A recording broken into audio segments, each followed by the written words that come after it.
مخلصان دسته روشن کلوب به پیشوازی آن برآمده‌اند. چنین استقبال باری آخر 10 سال پیش شده بود. آن وقت هم روشن سوپر جام را آورده بود. حالا همه از بردی دسته خوشحالی دارند. در همین جواب بازی قاطی کلوب در همین شهر کلوب بازی کرد. دلم پر بود با وای داشتم که استقلال را میبره بود. رقابت استقلال و روشن برای سوپر جام روز 6 می برگزار شد. این بازی نه در دوشنبه یا کلوب بلکه حصار گذشت. فدراسیون فوتبال بعد انجام بازی گفت که 10,000 مخلص به تماشای آن آمده بودند. در نوارهای پخش شده دیده می شود بیشتری حاضرین روشن را تشویق می کردند. آنها از کلوب به حصار رفته بودند. کوبک ما 11 سال انتظار بودیم. ما خیلی امروز چه خرسند هستیم که کوبک نصیب ما شده. در درآمدگاه شهر مثل 10 سال پیش مخلصان با کرنه و سرنه برآمدند. شهرداری کلوب هم در بین مخلصان دیده می شد. اینجا هم زیاده از 10,000 نفر از دست استقبال کردند.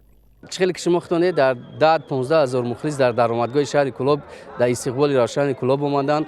خب روشن کلوب رو 10 سال پیش صاحب امی سوپر جام تاجیکستان شده بود که بنده در آن وقت سرمربی بود کار میکرد. امروز به حیث دیرکتور با سوپر جام را دوباره گرفتیم. مربی و بازیگران بردشان را از دستگیری مخلصان میبینند. دسته روشن کلوب حالا در تاجیکستان سر مخلص‌ترین به حساب میرود. در هر بازی آن نه کم از 5,000 بیننده شرکت میکند. مربی دسته میگوید که با چنین فوج مخلص دسته باید در صف پیش باشد. ارتش هواداران را ببینید. در ابتدای سال وقتی کار را آغاز کردم وظیفه برگردانیدن هواداران به ورزشگاه بود. حالا در بازی نهایی دیدید که چگونه دستگیری هواداران مؤثر بود.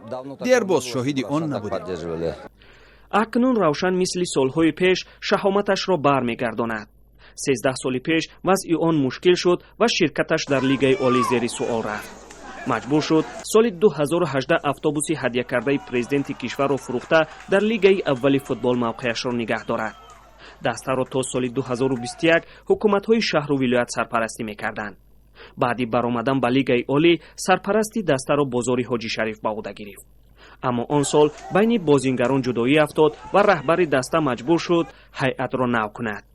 حالا روشن کلوب سوپر جام را با اتوبوس اجاره آورد و مخلصان امیدوار شدند که شهردار به آنها از اتوبوس نو هدیه میکند. محمود جان رحمتزاده، آزادی، کلوب.